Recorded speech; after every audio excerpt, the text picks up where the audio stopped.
Welcome, dear Dhamma friends. So we are going to discuss a particular sutta. We are basically trying to get some insights from Buddha's teaching. And these days we are discussing Phena Pindupama Sutta, which is available in Khanda Samyutta. And I have taken a translation made by Tharisaro Bhikkhu. And literally the Phena Pindupama means a lump of foam. Basically, as we observe a river bank, because of the waves, there is a foam being generated. So this is the simile that Buddha gives for the form, F-O-R-M, to our body basically. It appears solid, it appears like a heavy thing, but as we closely analyze, one may understand there is nothing substantial there and nothing worth there, nothing attractive there. It's like an empty, hollow form. So this is the simile that Buddha gives in this Phena Pindupama Sutta for the body and basically all the types of forms. Rupakkhandha. There are 5 aggregates: form aggregate, feeling aggregate, perception aggregate, then formations aggregate, and the consciousness aggregate. To all these 5 aggregates, Buddha giving very beautiful and very profound similes. And the rupa, the form, the simile given is a lump of foam, a form generated because of the waves in a river. And this lump of foam is generated maybe at the river bank.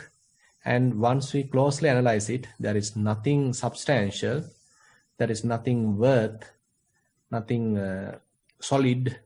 It's an empty, hollow form. And then Buddha talks about the feelings. And feelings, as you know, there are 3 types mainly: the pleasurable feelings, painful feelings, and the neutral feelings. And any type of these feelings, even though they appear like existing for a while, as we closely look at them, we may understand they are extremely short-lived and they are really transient. So whatever the pleasurable feeling, even though they arise, they quickly pass away. Similarly, maybe painful feelings, and within the painful feeling, within the pleasurable feeling, within the neutral feeling, if we closely analyze, we can recognize there are so many minute feelings. The resultant effect is what we actually feel, but internally, if we closely analyze, there we will understand it is not a single feeling, but rather an accumulation of so many minute feelings. Each minute feeling quickly arises and passes away. Each minute feeling quickly arises and passes away. So like that, it's a succession of arising and passing away of minute feelings. So it is like a rain dropped on a water surface. As a result, water bubbles are generated, and those water bubbles immediately burst. So there are so many water bubbles are generated, but quickly they burst. The same simile Buddha gives for feelings. Though various feelings we encounter, pleasurable, painful, neutral, internally what is happening there is like this kind of bubbles, feelings, minute feelings arising and passing away, arising and quickly fades away. And then Buddha talks about the perception, various signs. Now, as we look at something, we are recognizing those sights using the pre-stored information, various signs, marks, and we consider them as permanent, and we consider them as useful and really worthy. So that is the typical perception, typical understanding. But if we closely look at them, there we can understand. So they are like a mirage. Though they appear like available, ultimately it is not really available. Say, for example, what you see through your eyes. We know even through science. So there is a inverted reflection or inverted image happens in our retina. So that image being corrected through the brain, and then we give a kind of a interpretation telling that this is so and so. We attribute a name, we attribute various qualities, and on top of that we start to think again and again, and then ultimately we create even a story, and we add so many preconceived ideas, and as a result we are in a huge fantasy. And this appear like something substantial, but as we analyze it, as we go to the bottom, as we go to the root, to the source, there we'll understand how a little mark, a sign, as a root cause generated all this obsession or all this fantasy. So the fantasy appear like something important, something substantial, something very difficult to overcome, but as we go closer to the root, there it is very insubstantial. There is nothing there, nothing worthy there. So what is actually available is like a mirage. So there is no water there. But we unknowingly and we ignorantly get fooled or deluded by this appearance.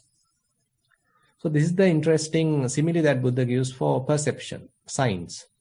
And then we discussed last week about the formations, sankhara, where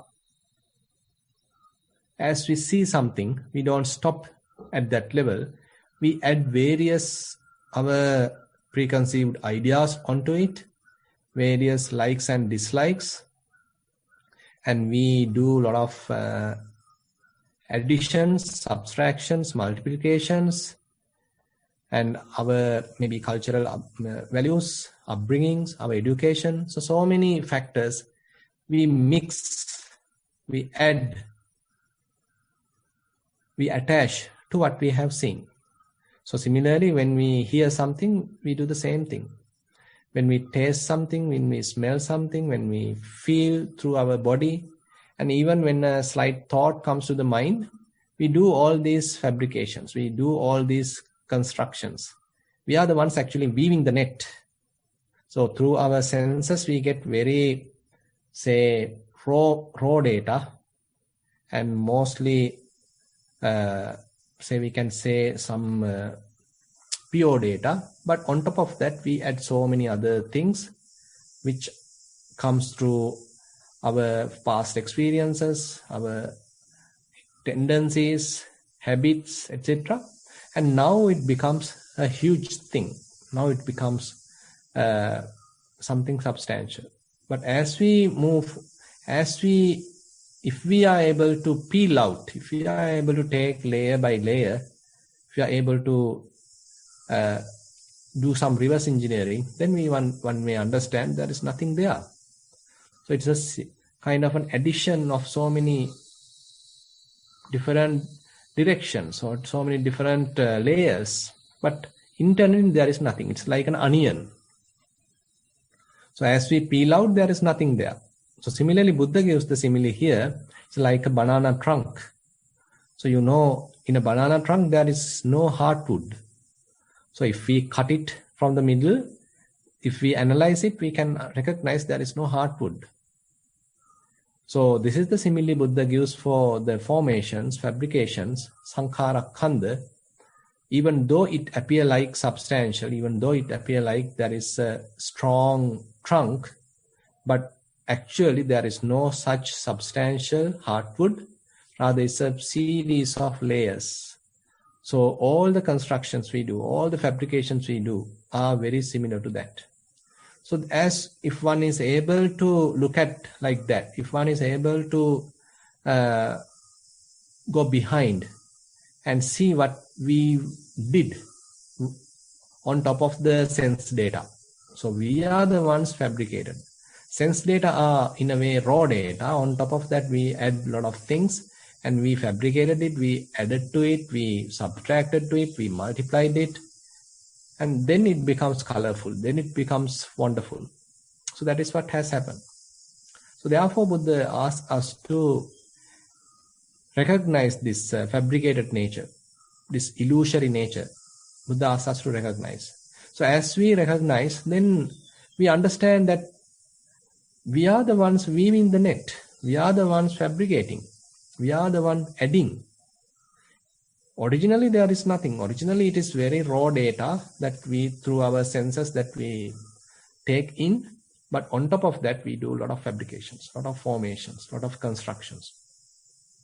So if we are able to stop that fabrication, if we are able to stop that formations, then actually we can have a very fairly peaceful mind, because this fabrication, this construction creates a lot of tension, creates a lot of stress, and creates a lot of mess in our mind.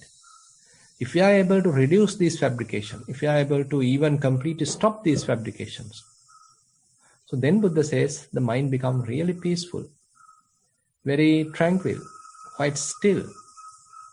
These fabrications are making the mind a real mess. And then actually we can move forward to today's discussion, that is the consciousness aggregate. So related to the consciousness aggregate, Buddha mentioned it is like a magic trick. So what is happening inside the consciousness is very much like a magic. So you know, there are magicians who know various tricks, and they can delude us. They organize a magic show, and we spend a lot of money, and we go there to see magic, and they know how to cheat us. And they have various tactics. They have hats, they have sticks, they have hidden pockets, and they have sticks with hidden holes, etc. And the hats with various hidden pockets. And all the tricks are there. So using those various tricks, they know how to cheat us. They know how to delude us. So we, like fools, get deluded, and we actually clapping, we are whistling, and we are enjoying just by getting deluded. So Buddha mentioned the consciousness do the same thing. So on top of consciousness, there is a name and form, kind of an image, mental image happens on the consciousness, and it appears like true image. It appears like true image. It is not a real image, but it appears like a true image. To give another simile, Most Venerable Katukurunde Jnanananda Bhante gives a very beautiful simile here. He gives it is like a film, you know, in a cinema. So there is a kind of a screen, maybe white color screen available, and onto which that we do some projection, maybe using a projector, maybe using a, say, old instrument, that we do some projection.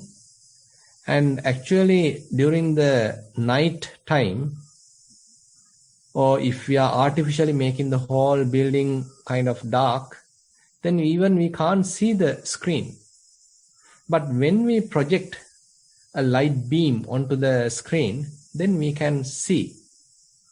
What we actually see is kind of an image. It may be a beautiful woman, it may be a handsome boy, it may be a waterfall, it may be a mountain, it may be a volcano, whatever it is. Now, if we are in the audience, and when we observe it, when we watch it, without our knowledge, we consider it as real. So there is volcano, there is sound, there is real lava now flowing, and we even get afraid. We may try our way to go out, because this lava is now coming towards us. So it appears like really real. Now suppose there is an accident going on, there are many vehicles moving here and there, and we feel like all are coming towards us, and we may be changing our posture, we are jumping from our seat to get rid of the accident. But it is a picture, but it is an image, it's a film. So we forget that. So similarly, our consciousness has the capacity to reflect. So whenever name and form, nama rupa, is projected onto it, so the consciousness get entangled in the nama rupa, name and form. So once consciousness get entangled, get connected, well established on this name and form, then name and form appear like real. Name and form appear like something substantial, something important, something that I have to be responsible, something that I have to act upon. But if we can connect with the simile, so it is a film, it is an image, it is not a real volcano, it is not a real waterfall. If it is a real waterfall, the whole screen get wet, but it is not a real waterfall. If it is a real volcano, the whole screen get burnt, but it is not a real volcano. So we can understand it's an image, it's a film, it's a fabrication, it's a fiction. Now the same thing happens in our mind. So the consciousness have the capacity to reflect on it, whatever the name and form projected onto it, and consciousness then appear like something real. This whole episode appear like something real, and we get deluded. So therefore Buddha asks here not to get deluded. Consider this as a magic. The magic, though it appear like real, there is something deluded there, something illusionary there. So let's have wisdom to penetrate. So that's the Buddha's say request in a way. So he asks us to inquire what we experience. So whenever our mind show or reflect various images in the mind, so rather than simply believing them, so Buddha asks us to reflect, Buddha asks us to recognize, Buddha asks us to wisely penetrate the situation. So if one is able to do that, the illusionary nature of the consciousness can be recognized. And again, Buddha mentioned it is necessary to develop wisdom in order to understand the consciousness. Because the functionality of the consciousness is very subtle and really difficult to understand. So one needs to develop fair amount of wisdom if one needs to understand the function of the consciousness. So therefore, Buddha mentioned, Panya bhave tabba viññānam pariññaya. One needs to cultivate panya, the wisdom, in order to understand about the consciousness, the function of the consciousness. If one understands the function of the consciousness, then it is difficult for us to get deluded. In other terms, like suppose you want to understand the tricks of the magician. So rather than you sit on the audience, suppose now you go behind the screen and now you are hiding on a corner and now see you are trying to understand all the tricks of the magician. Probably if you are so carefully looking at the tricks of the magician, probably you may be able to understand all these tricks. You may be able to understand all the hidden pockets, all the hidden, say, holes, and various other illusions that he is having. You probably can understand if we closely look at him. Not while being in the audience, maybe you are hiding closer to the screen on the stage and you are hiding and watching very carefully all the tricks that magician is using. So if we are looking like that, suppose you are now slowly unentangling all these tricks. You are able to recognize all these tricks. Now you can't enjoy the magic show. So that is a very interesting phenomena. So if you have to enjoy the magic show, you have to get deluded. On the other hand, if you have wisdom, if you are able to recognize all the magic tricks, magician's tricks, his all illusions, then actually you can't enjoy the magic show. Rather, you understand how cunning this person is, how cheating this person is, and how waste of money in looking at this kind of a magic show, because he is simply cheating us. So you feel like sort of disenchanted. You have no any kind of enjoyment. Rather, you understand how foolish we were, how foolish I was. I was watching this kind of a illusion. I was watching this kind of a cheating, and then I was enjoying. But now I have wisdom. Now I know what are the tricks. Now there is no way further to get tricked, or no way further to get cheated. Then actually you can't enjoy the magic show. Rather, you have really seen the true nature. You have really seen the things as they truly are. So this is how the wisdom is developed. So as you are able to develop wisdom, then this function of the consciousness can be recognized.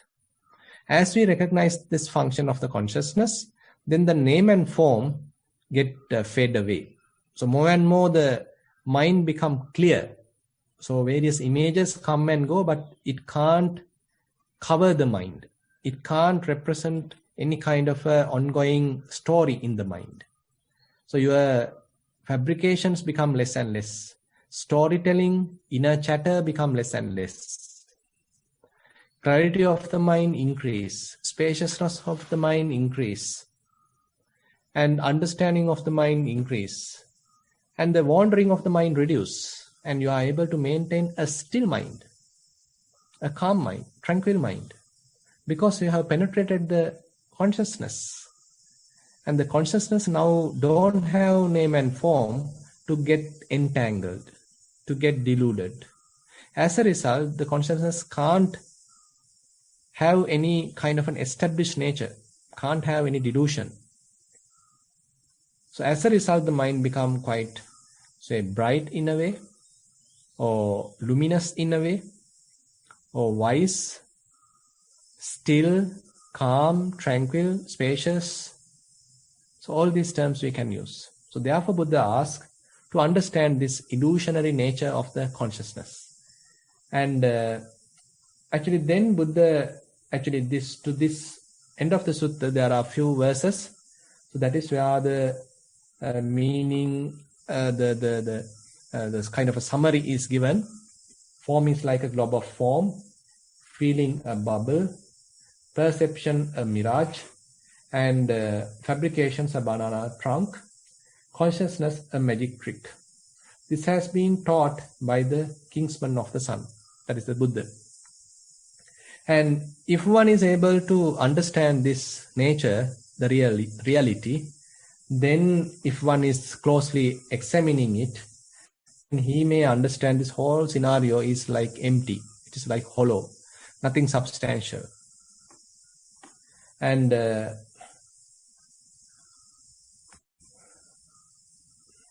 so if one have this kind of an understanding, he become disenchanted about the body, disenchanted about various feelings, various perceptions, fabrications, and the consciousness.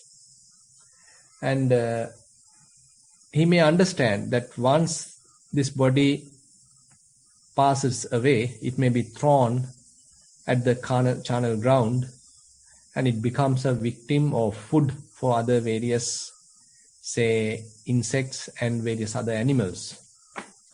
So more and more one may develop disenchantment, nibbida, and may understand that one may get more perseverance to continue one's practice, more encouragement to pursue one's practice, because one understands, okay, this is the real nature.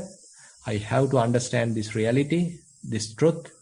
Otherwise, I have to constantly go on and on in this samsara. Otherwise, I am constantly getting deluded by all these various tactics of the consciousness. So one is now start to develop wisdom in a way to understand the Four Noble Truths. So as a result, one now continue one's practice diligently, so that one may understand these five aggregates. So if one is able to understand these 5 aggregates properly, so that is the understanding of the impermanence, the unsatisfactory nature, and again the non-self nature. So if one have that understanding, one may let go without grasping to any of these aggregates. So without grasping to form aggregate, you start to let it go. Without grasping to various feelings, you start to let them go. Without grasping various perceptions, signs, marks, you let them go. Without grasping to any kind of fabrications, you basically stop fabrications.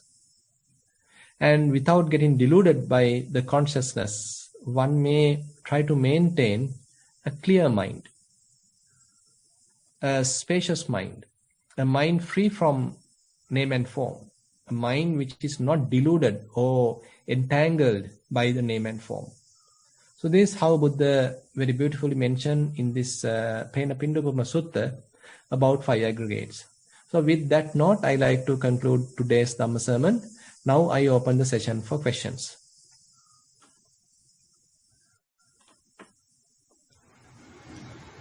Tatu is not there today, so I have to present the questions.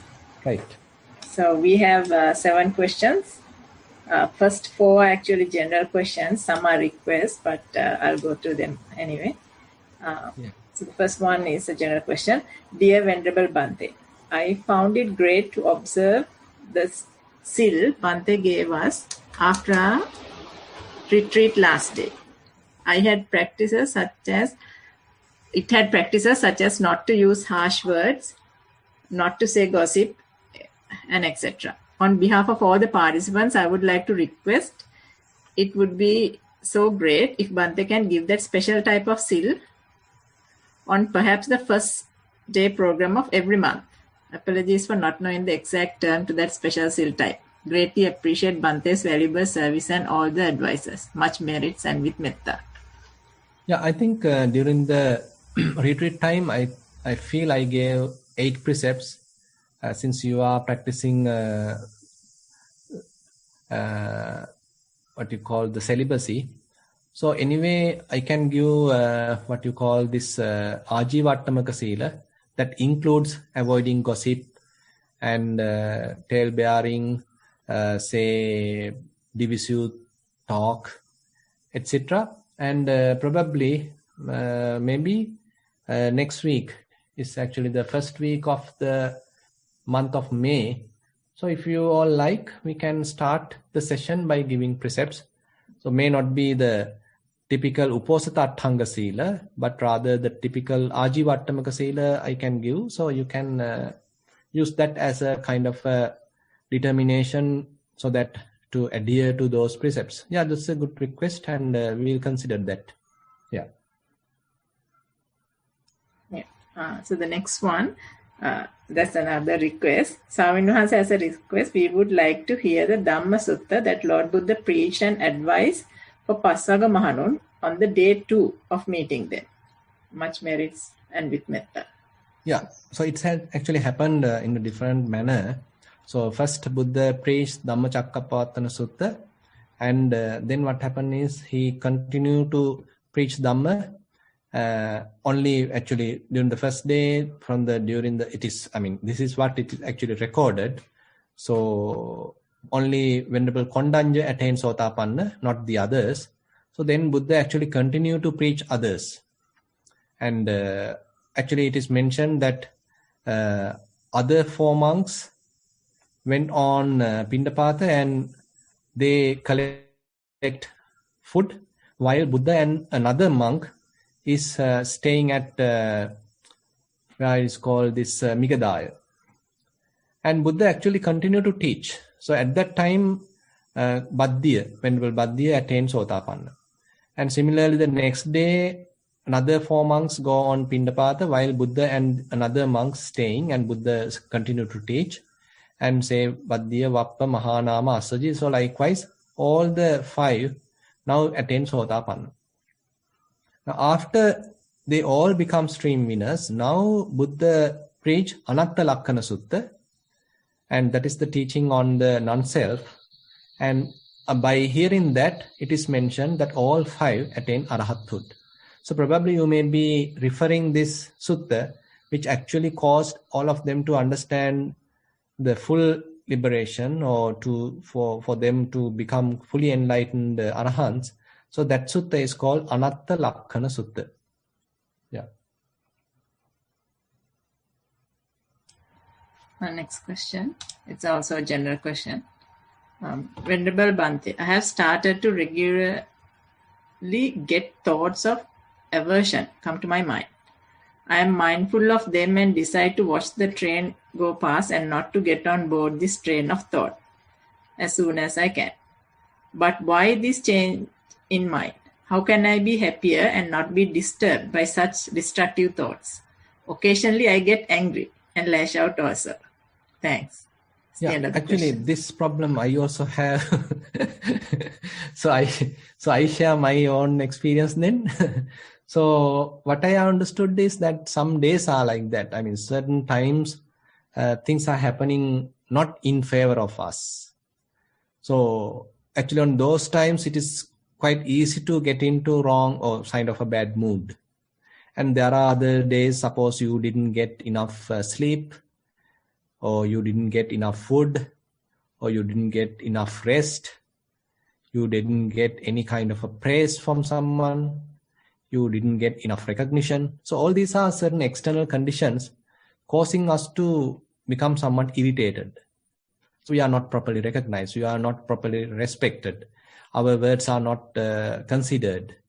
So we all have some sort of an ego. So if our selves are being praised, if ourselves are fairly recognized, we are given the sort of the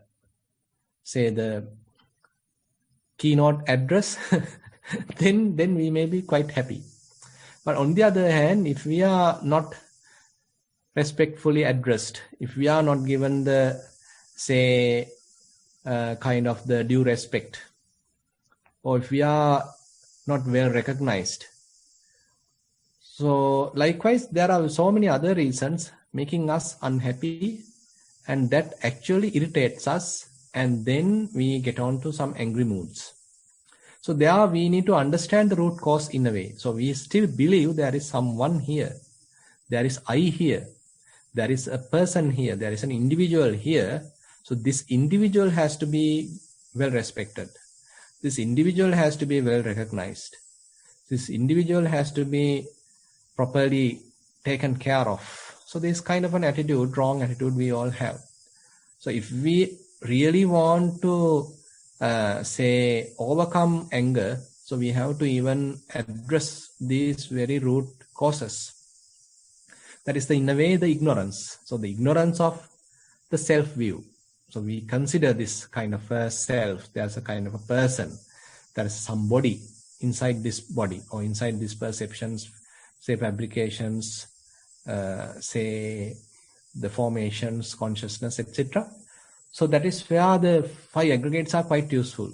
Even today's Dhamma sermon. So if we use all these 5 aggregates to analyze the experience. So when we are going through certain experience, if we are able to divide this experience into 5 groups, 5 categories. What is the form aggregate? Say for example, you are now getting angry. Say for example, someone is blaming you. Now you hear various sounds. You hear various words. Now if we apply 5 aggregates onto this, so the sounds and the ears, the body, all these things comes under the form aggregate. And we may be having some irritation, some sort of kind of bad feelings, painful feelings in our mind. So that comes under the feeling aggregate. And there are various perceptions. So we are recognizing each and every word, and we are giving the various interpretations. These are bad words, these are good words. So likewise, we have all our stored information, and as a result, we have perceptions. And this also we can understand. So this becomes the sanya, or the perception aggregate. And once we hear the sound, and we are the ones adding or subtracting. We are the ones fabricating, constructing. So the sounds are merely sounds, but we attribute a lot of information to this. We attribute a lot of norms, values to this. And we attribute a lot of customs to this. So as a result, actually, we get further entangled in a way. So this all additions, this all fabrications, this all constructions, which we do through our mind, it happens very quickly. And all these comes under the fabrications aggregate or the formations aggregate, Sankhara Khanda. So as I mentioned, say all the eye consciousness, all the ear consciousness, and a lot of thinking comes under the mind consciousness. And all these comes under the consciousness aggregate.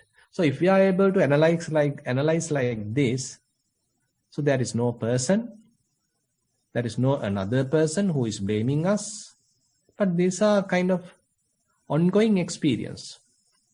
Only a sort of experience is there, but there is no person. There is no person to get hurt. There is no person who is blaming. Rather, it's a kind of sounds and sights going on. And likewise, if we able to properly understand the situation, properly analyze the experience, so then we are in a position to disentangle the whole situation.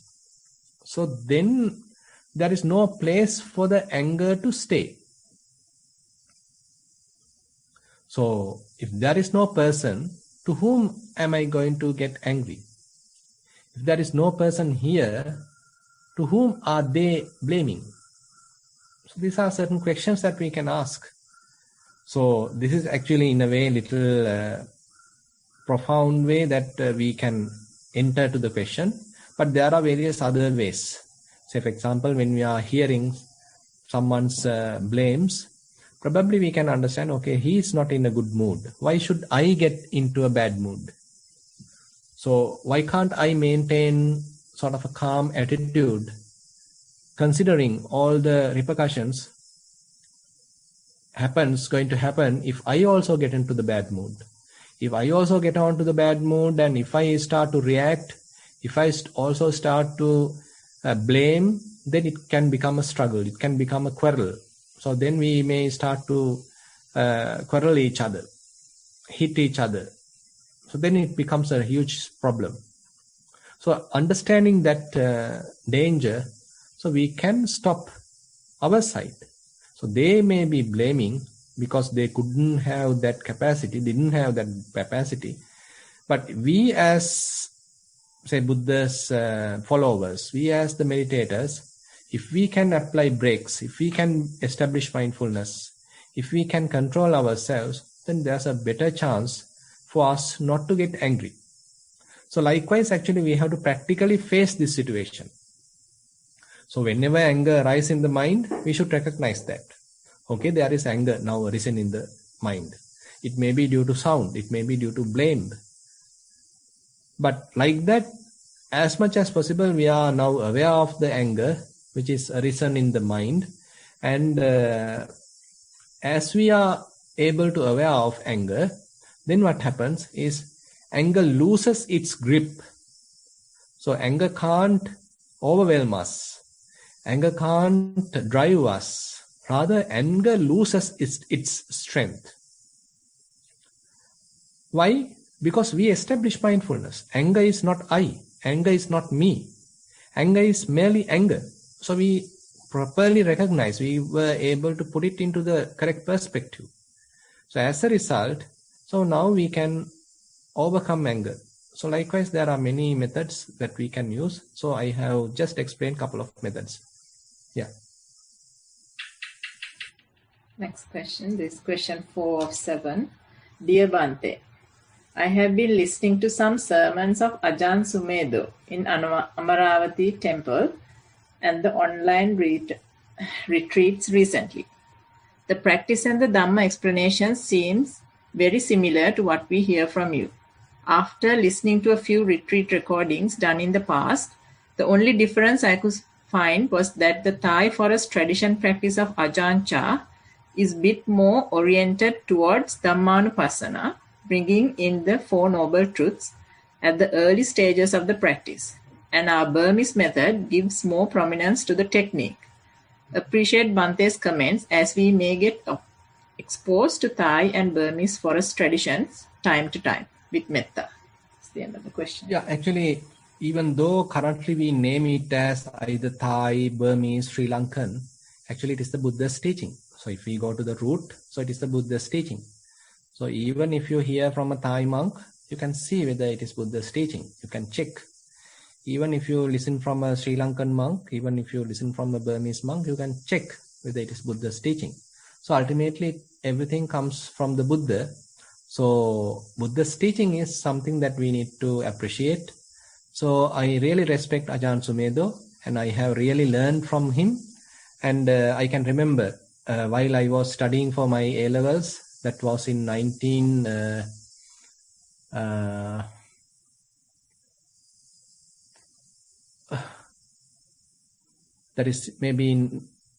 actually I did my A-levels in 1991. Actually, this is around 1990 or something.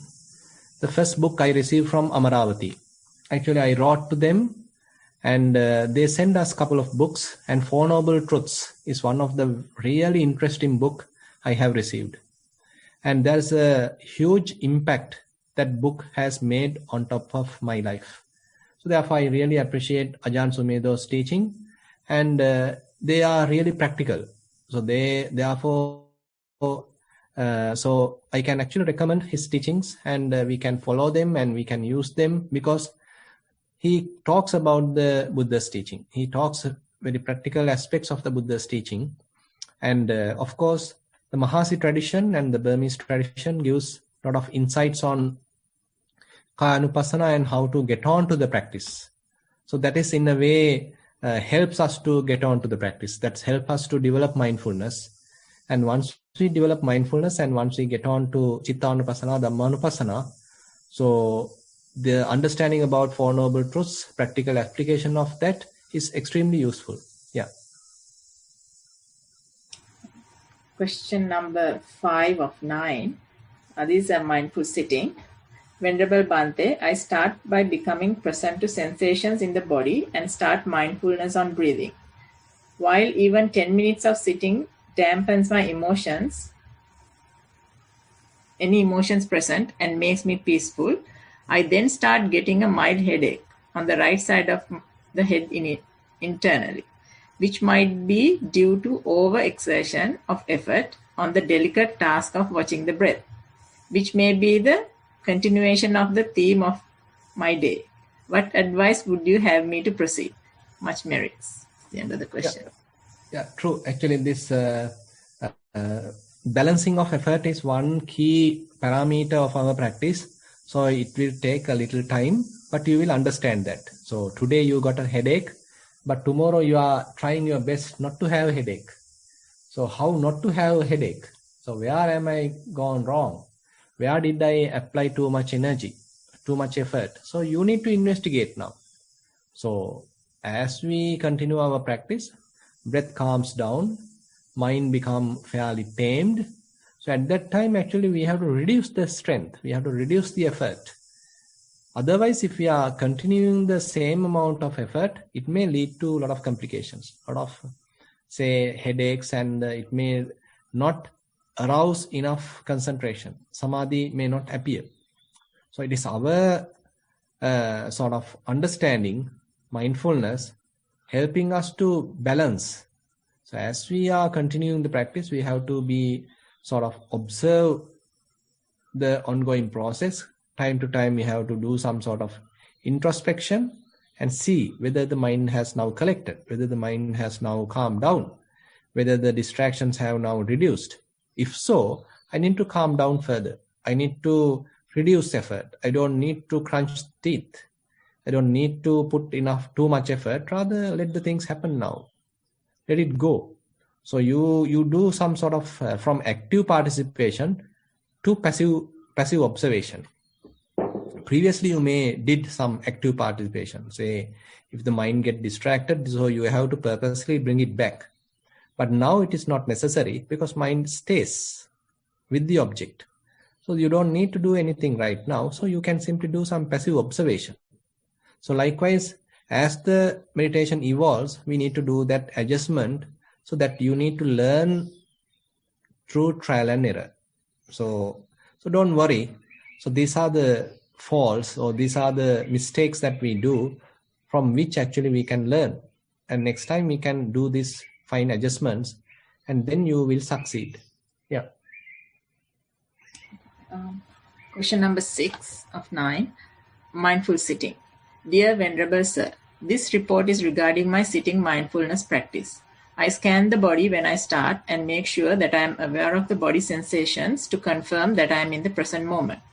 Afterwards, I try to observe the sensations in the upper body, and most of the time I can find the breath. Sometimes I feel the rising and falling, but I wait until I start feeling the breath. Then I observe the breath, and within 1 or 2 breaths, I get to know the differences between the in-breath and out-breath, and many sensations around the nostrils where I keep my focus on. After about 5 minutes of continuous application of this technique, the breath starts to fade away. My mind distracts often during this time, but I am able to bring it back by becoming aware of the sensations again, and the observation process starts again at the subtle state. During this time, the breath becomes more subtle and very pleasant. It is like a gel moving up and down, and my body becomes lighter and feels like floating.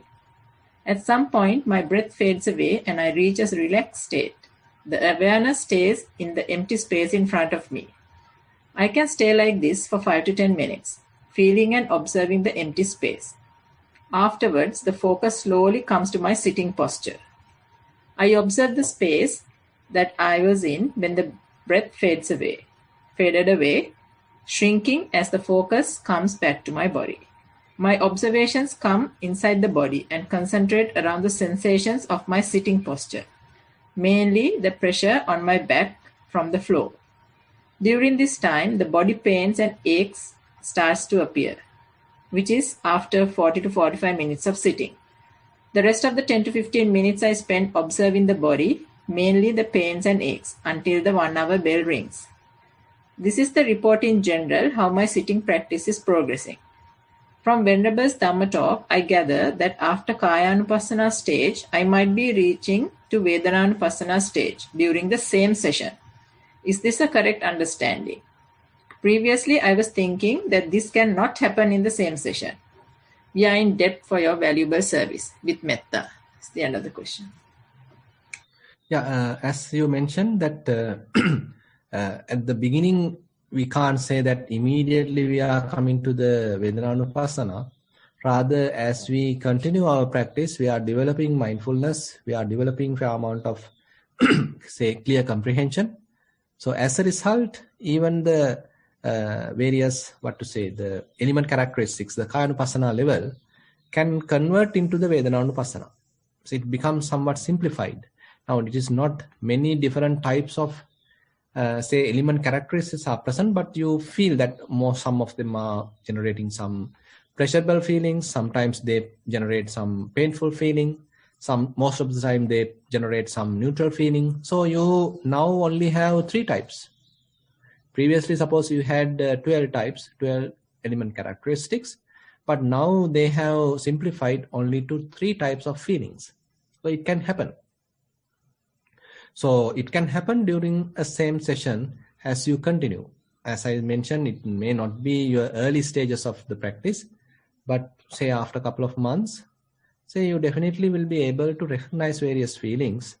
And during the same session, you may switch from say Kayanupassana to the Vedananupassana. So it can happen. So what you are experiencing is quite correct. So we don't need to stop that. We don't need to stop the flowing of the progress, so rather let it happen. So you may be able to traverse from Kayanupassana to the Vedananupassana. Even later, you can get on to the Chittanupassana as well. Question number 7 of 10. This is on mindful sitting. Vandami Bante. In today's sitting practice, I noticed something different than before. Normally, when I do the sitting, I notice that initially the focus is mainly on the body, and then it goes to observing the whole, such as noises, body sensations, breathing, thoughts, etc. Sometimes I feel that the thoughts are more powerful and get carried away with it, and the rest falls into the background. Sometimes the focus is very strong on the entirety and thoughts are only a portion, like kind of 80-20 rule. However, when the thoughts are 80%, normally I will stop the practice because it is so hard to get back into focusing on the whole. The thoughts are too powerful. So in this instance, I will reset and restart the practice. Or as Loku Swamin Wahanse says, Saluwa gasa dala nagitina. But today what I did was I kept at it, even though the focus was mainly on the thoughts and the rest was in the background. I kept going, and then slowly, the focus shifted to the whole, away from the thoughts. I did not force not to think on the thoughts, but just kept my focus, like to see what might happen. Only today I realized that I have normally prematurely stopped the process that was going to happen anyway. Please explain a bit more on this phenomena. Much merits and thank you. Yeah, I think so. Actually, we have to have some confidence to face this thinking process. So if we stop in between and get up, thinking that thoughts are now going to overpower us, so that then we are not getting the risk. So rather, when we are able to have some mindfulness, one day we have to take a risk and see whether how mind is now going to react. So for that, we have to allow the mind to play as it like. So while you are keeping the mind so hard manner or so rigid manner, so it can't move. On that situation, we can't say the mind has really tamed, because we are strongly holding it. We have restricted it. But as we develop mindfulness, we have to give some freedom to the mind to move as it likes, because we have some confidence. You have heard about sati bala, the power of mindfulness. So at the early stages, it is not the power of mindfulness. It is simply the mindfulness.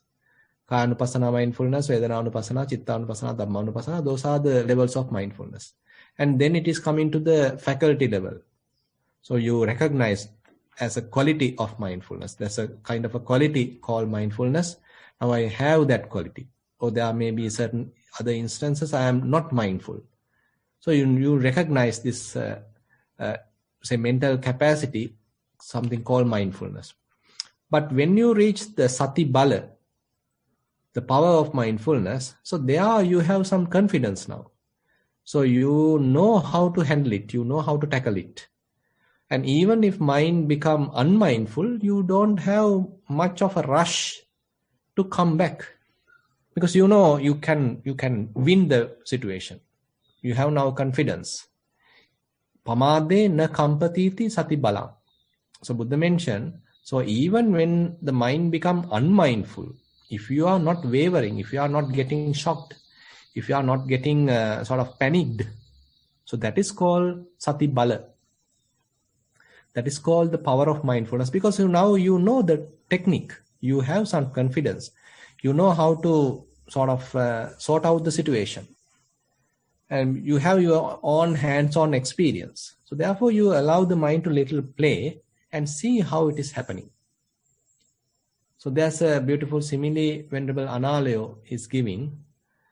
So he says that like the parents taking their children to a playground.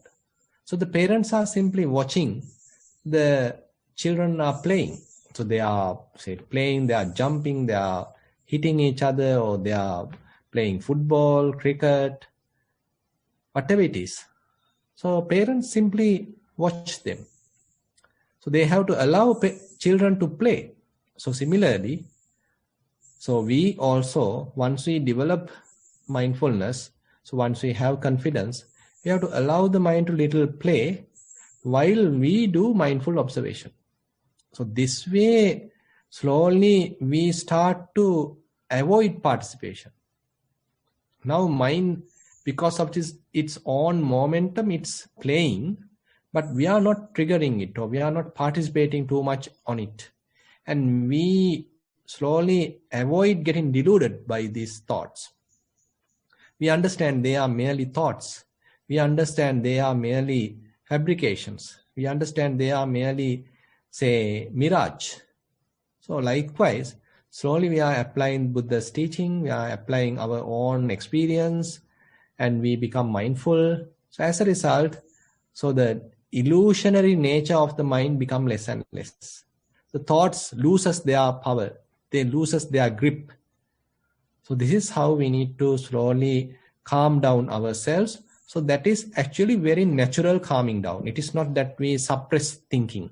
It is not that we stop in between. Rather, we allow the show to end. We have our patience. We patiently observe without participating. Sometimes it's called non-judgmental observation. Without participating, without getting deluded, as much as possible, we are simply observing. And likewise, what happens is, then after some time, it loses its strength, it loses its tempting nature, and slowly it will fade away. So this is how we allow the mind to naturally calm down. So without suppressing, without introducing too much concentration. So we have kind of an awareness, clarity of mind to some extent, and with that we can continue. So this is very tension free. So this way, of course, it may take some time, but this technique is tension free. These techniques allow the mind to naturally calm down, and we are actually developing enough confidence in ourselves, and we understand the various tricks of the mind because we are observing it, we are analyzing it. We can recognize various thought patterns or our inner tendencies. So this is how we are, in a way, experiment our mind. Yeah. So Anand, we have 4 more questions and we'll go over time. Is that okay? Okay, we'll try to give quick answers. Okay. The 3 are very short questions, but I don't know, the answers might be long though. Right. Because they're all general questions, not practice related, not necessarily practice. So this is question number 8 of 11. Dear Bante, would you please teach us Ananta Lakkana Sutra on this program? Much merits with metta. So we'll take that as the next session then. Okay. Because today we completed Phena Pindupama Sutta. Yeah. So now you are giving a proposal for the next week. All right. So the next one is a question from the Dhamma Sermon. Okay, I think it's a general question as well. So, dear Bante, if someone has the belief I exist, then how does one remove that belief? Thank you for the great service you provide with metta. Yeah, actually we all start with that kind of a belief. We either think that this body belongs to me and this body is mine and this body is I am. All the thoughts belongs to me and thoughts represent me. Thoughts represent I am. So likewise, we have all these personality views. So that is why we are going on and on. So the practice helps us to penetrate this. So it is not that we immediately can overcome this wrong understanding, but the practice is capable of removing this wrong understanding. So that is the technique in a way. That is the Buddha's teaching. That is the path. So as we develop the path has the capacity to remove this ignorance, to remove this avijja, to remove this wrong understanding. So till we have the avijja, so we do various fabrications, we add a lot of eye making, mind making. So as we develop wisdom, as we develop vipassana, so we get enough wisdom. So as we become wise, no ignorance, then less fabrications, then less eye making and mind making. So it's a matter of the practice. So it is the practice which is capable of removing this I notion or I making, the personality view. Yeah. question number 10 of 11. This is also a general question. Dear Bhante, is it possible to follow the path of realization while having children and a family? That's the question. So you have to answer me. So Chamila, can you answer me? Oh, that's going to be tricky. I don't want to answer the person who asked the question. No, because I don't have family now. I don't have children. So you all have families and you all have children, but you all are continuing the practice. So therefore, actually, Buddha mentioned, so his teaching is not limited to the monks and nuns, and his teaching is common to lay people. And during the Buddha's time, there are many stream winners, many, say, non-returners in the lay life. And Buddha consider and Buddha mention, and in this dispensation, take, say, for example, Chitta Guhapati as the example for lay people, for my lay followers. And Chitta Guhapati is an anagami, is a non-returner. So that is the example that Buddha asks lay people to take as an example. So you can see where Buddha is directing us. So he didn't even ask, okay, take King Bimbisara, or say another wealthy king, or say Anathapindika, or even to take them as an example. But Buddha takes Chitta Guhapati. He is the motto.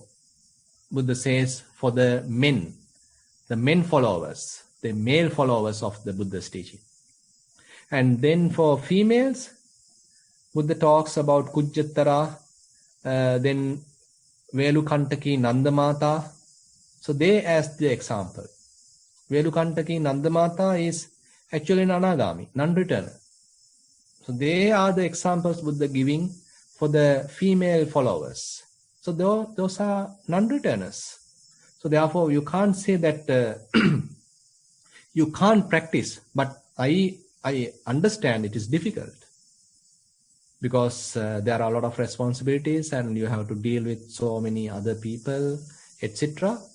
And it's difficult. So on the other hand, monks' life have some freedom, and if you do it properly, there are enough opportunities. But even among the monks, sad to say that very few are practicing. So that is the situation. So among lay people, there are many, say, potential people available, and they are actually trying their best to find out opportunities and to incorporate practice to their day-to-day living and to day-to-day activities. And rather than thinking that you always have to go to a retreat or always have to have a sitting and walking to practice, how to incorporate mindfulness to the day-to-day activities. So likewise, we should find out various ways and means to incorporate practice to our typical way of life. So this is question number 11. This is the last question. It's a general question. So it has two parts. I think I'll read them both. Most Venerable Bhante. Part A is, although the Thai, Burmese, etc. overall follow Buddha's teachings, some regions in the world practice revolting actions as Buddhism. Sorry, can you repeat that part? So this is actually regarding the question that was answered earlier about different Buddhist traditions. So the first one is, although the Thai, Burmese, etc. follow the Buddha's teachings, some regions in the world practice revolting actions as Buddhism. It's talking about serving meat. And part B is, even in Sri Lanka, there's different practices in the Theravada and Mahayana sections. Please explain why there are divisions for us to practice Buddha's teaching. Much merit. So what to do? That is a different way of understanding, so different arguments. A lot of things are there, a lot of differences are there. But if we are able to go to the roots, if you are able to go to the authentic teachings, the early Buddhism, so there I think mostly we can understand some core teaching. That is where sometimes certain monks trying to emphasize the core teachings, say the Sutta Pitaka, the core teachings. So most of all are very much accepting. Not only the Theravadins, even the Mahayana people, not only the Sri Lankans, even Thai, Burmese, all believe, all accept the Sutta Pitaka as the original teachings. And so likewise, so if we go to the authentic teachings of the Buddha, early Buddhism, then actually we can establish on a common ground. So later there are so many differences introduced to the, say, order. So they have various arguments or various discrepancies, differences. So as a result, different sects are there. Now everything is in a very much like divided. It's very difficult to come to the same like in the Buddha's time. Even during the Buddha's time, there are, say, clashes and all these things even happened. So this is the human nature. So we can't stop this by simply giving a proposal or something like that, because now more and more people are becoming too much high-headed, conceited, and they have their own beliefs, and they want to say that their understanding is the best understanding, all others' understandings, or those are all wrong understanding, those are michadittis. So likewise, people are becoming so much restricted or narrow-minded. But real Buddha's teaching help us to have a kind of a open-minded, to have flexible approach. So that is where the Sammaditthi is quite helpful. So without holding on to strong views, so how to have an open mind, how not to hold anything, how not to grasp anything. So this is how Buddha is taking us in a beautiful path, non-coercive path. So therefore, there are many differences, not only in the Buddhism, there are many differences even in the various other religions. So that is how happens to any religion as it is moving forward. So we can't stop that nature. Or this is in a way how things are declining in a way. Yeah. So that's all the questions we have for today. Yeah. So I will just conclude the program. Thank you to everyone who participated for the program. And as we talked about, this is the 50th session in this program of Mindfulness for Young Adults. Yes. So we would first like to thank Bhante for his valuable time, especially when there are multiple programs at the monastery, and also to everyone who contributes and supports this program. So much merits to everyone. Sadhu, sadhu, sadhu. Thero Sannai. Thero Sannai. Thank you very much for participation. So we'll see you next week. Thero Sannai.